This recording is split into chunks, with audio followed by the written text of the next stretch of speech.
Bismillahirrahmanirrahim. Assalamualaikum warahmatullahi wabarakatuh. Jadi sekarang kita nak bincang jawapan kepada ulang kaji. Soalan ulang kaji bab 3. Kita baca soalan sama-sama. Nombor 1. Jadual 1 menunjukkan pembebasan karbon dioksida CO2 ke atmosfera secara global mengikut masa. Global ni maksudnya satu dunia lah. Pembebasan ini disebabkan oleh pembakaran bahan api fosil dan penghasilan simen. Okey, kita tengok Kita tengok dia punya pattern dia. Tahun 1940, 50, 60 sampai dah tahun 2020. Kita sekarang tahun 2021. Okey, kita tengok jumlah pembebasan karbon dioksida dia. Dia guna unit billion ton. Banyak ni billion ton. Okey, pattern apa yang kita dapat lihat kat sini? Semakin meningkat tahun, semakin meningkat jumlah pembebasan karbon dioksida kan. Dulu 1940 zaman moyang-moyang kita 4.85, naik sikit kepada 6, kemudian 9.3, kemudian 14 sampailah tahun 2010 ni 33.13. Kemudian tapi kita boleh nampak ada penurunan lah. Masa 2020 ni kan kita nampak ada penurunan, dia jadi 31.5. Daripada 33 ada penurunan. Okey, kita teruskan jawab soalan. Soalan 1A. Dengan menggunakan data dalam jadual 1, plotkan graf jumlah pembebasan karbon dioksida tahunan melawan tahun. Okey, tips dia kalau dia ada dia ada bagi soalan graf macam ni, selepas ayat graf tu garis. Ni ayat graf. Selepas ayat graf apa? Jumlah pembebasan karbon dioksida tahunan kan. Ini mesti dekat paksi Y. Yang ni mesti dekat paksi Y ayat tu. Sebab tu lah awak nampak kat sini dekat paksi, ni paksi Y, ni paksi X. Sebab tu dekat sini paksi Y ni dia tulis ayat tu, jumlah pembebasan karbon dioksida. Ayat yang datang dulu selepas ayat graf dia perlu ada di paksi Y.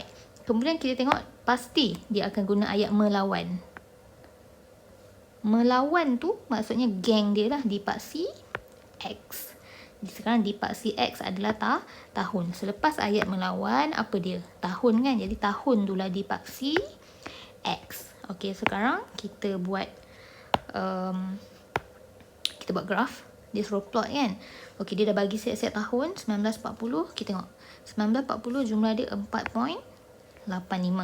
Okey, 4.85 kita kena tengok juga dia punya macam senggat dia lah.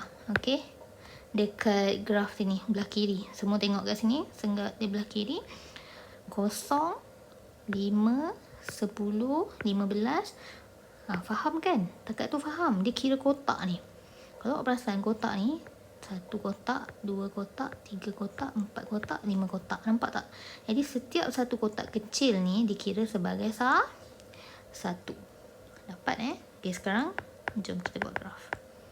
Okey, yang first kali tahun 1940 jumlah pembebasan karbon dioksida adalah 4.85.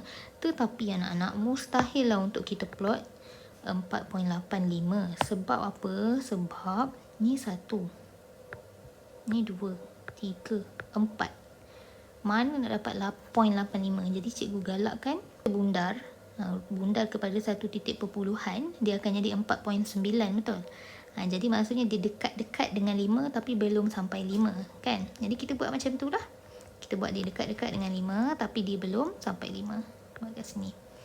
Okey, next tahun 1950. Tengok kat graf untuk tahun 1950 dia punya pembebasan karbon dioksida adalah 6. Okey, 6 kat sinilah.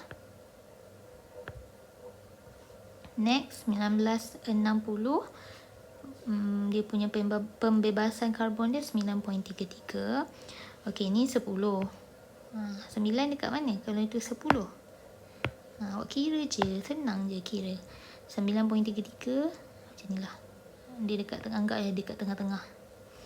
1970 dekat 14.8. Kita bundar jadi 14.9 lah.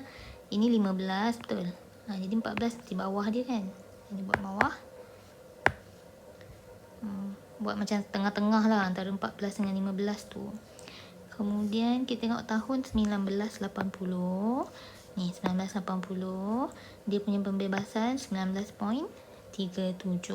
Jadi 19.37 ini 20. 19 bawah sikit lah. Oh, salah. Betulkan balik. 19.37. Okey, tahun 1980, 19.37. Okey, kat sini. Kemudian tahun 1960, dia adalah 22.7. Ni 20, ni 20. Ni 21, 22 kat sini. 22.7. Buat dia dekat sikit dengan 23 lah. Okey.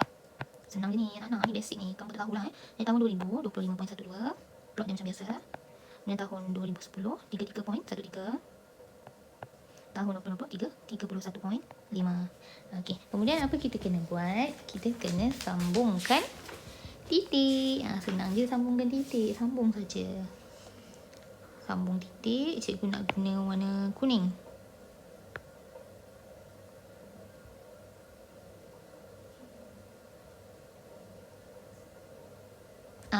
Dah siap. Okey. Okay, next kita tengok soalan 1B. Dia kata berdasarkan graf tersebut, tentukan jumlah pembebasan karbon dioksida pada tahun 2005. Okey, tahun 2005 kat mana? Okey, ni 2000. Ni 2010. Jadi kita tengok kat mana 2005. Awak kena faham lah, dia ada 5 senggat kat sini. 1, 2, 3, 4, 5. Jadi maksudnya satu senggat tu ada 2 tahun. Okey, cikgu buat keluar lah untuk yang confuse ni. Takut ada yang confuse. Okey, ni 2000. Tahun 2000. Ni ada 5. 2000, 3, 4, 5.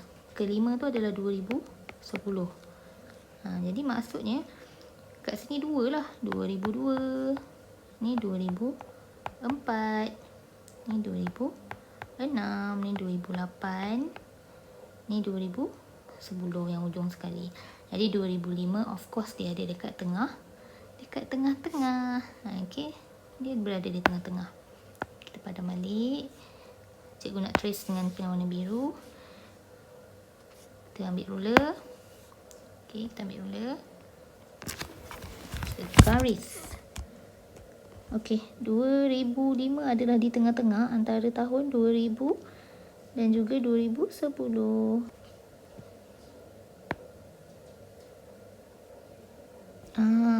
Nampak tak dia membelah tengah-tengah tu? Dia membelah kotak yang tengah tu di tengah-tengah. Jadi dia nak jumlah pembebasan karbon dioksida, betul, pada tahun 2005. Jadi 2005 tu di paksi X. Jadi kita dah dapat dekat paksi Y dia bertemu di mana? Tengok titik persilangan dia bertemu dengan warna kuning tu. Cikgu bulatkan untuk kasi awak nampak. Tengok titik persilangan kat sini. Kita gariskan. Okey, bila gariskan, kita dapat apa?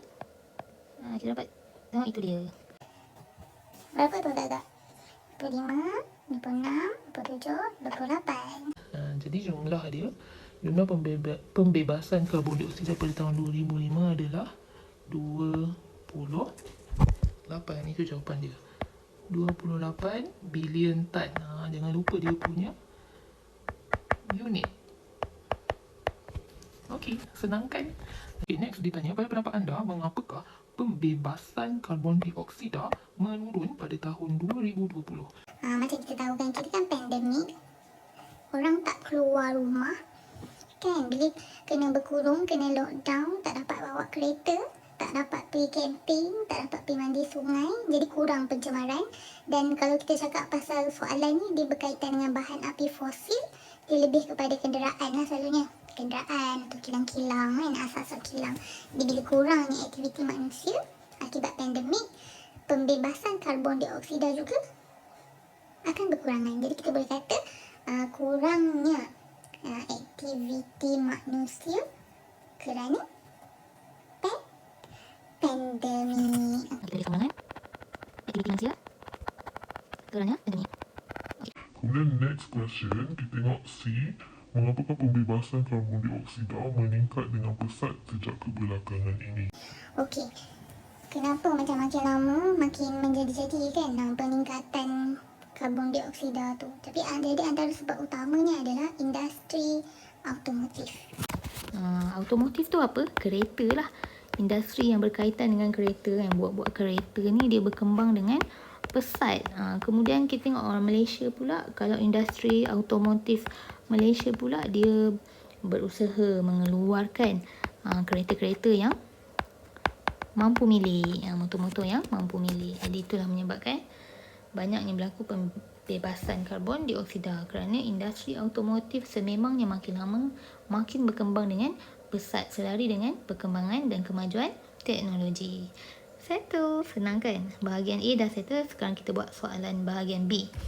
Okey, bahagian B nombor 2, Rajah 1 menunjukkan sekumpulan budak lelaki berenang di dalam tasik yang diliputi oleh rumpai laut.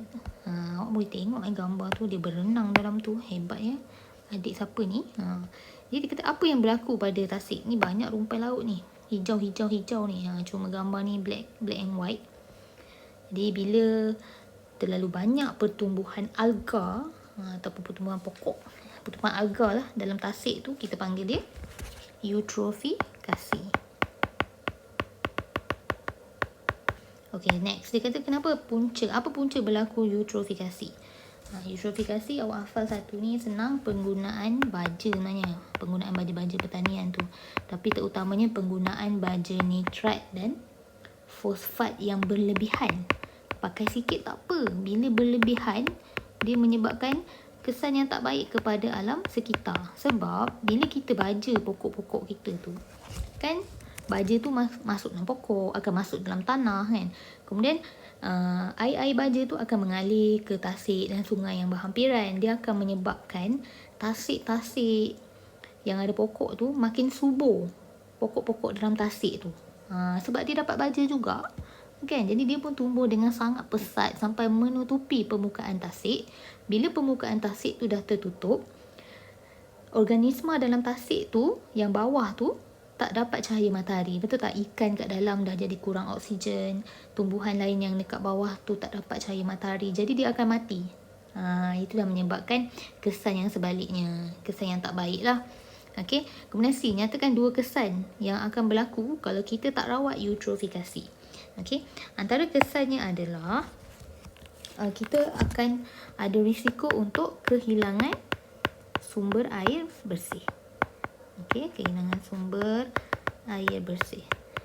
Okey, yang kedua, organisma akuatik akan mati. Macam cikgu cakap tadi, dia dah kurang oksigen. Sebab pokok-pokok tu tumbuh banyak sangat dekat permukaan tasik. Jadi oksigen tak boleh nak larut dengan baik lah. Okey, oksigen tak boleh masuk. Organisma akuatik akan mati. Jadi kat situ dia dah mengganggu lah kan ekologi ataupun ekosistem tasik tu. Okay, next kita tengok soalan D. 2D. Pada pendapat anda, apakah penggunaan berbola lumpur mikroorganisma efektif EM dapat membantu mengatasi situasi di 2E? Ada 2 jawapan, sama ada awak setuju atau tak setuju. Okay, kalau awak setuju, awak tulis ya. Tulis ya tu pun dapat markah sebab soalan ni 2 markah. Okay, tapi bagi tahu sebab kenapa awak setuju. Kalau awak jawab ya, sebab dia adalah sisa toksik akan diuraikan secara semula jadi. Okey, semula jadi. Tapi kalau awak jawab tidak, awak jawab tidak, apa sebab dia? Antaranya adalah dia akan ambil masa yang lama lah. Ambil masa yang lama. Sebab kita nak tunggu bakteria tu bantu pulihkan semuanya, dia lama sikit lah. Yang lama untuk pulih.